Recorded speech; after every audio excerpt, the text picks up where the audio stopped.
mami? Ce faci tu, gălușca mea? Bubulina, gospodina. Cine, mami? Ce faci tu, mămigule?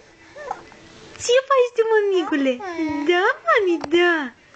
Vorbește tu cu mami, hai. Haide, ce ești tu lui mami acolo? Da? Și ce mi-ai făcut? Ia zi. Ia zi, mami. Ia zi. A făcut fata vaccin? Ia zi, am făcut, mami, două.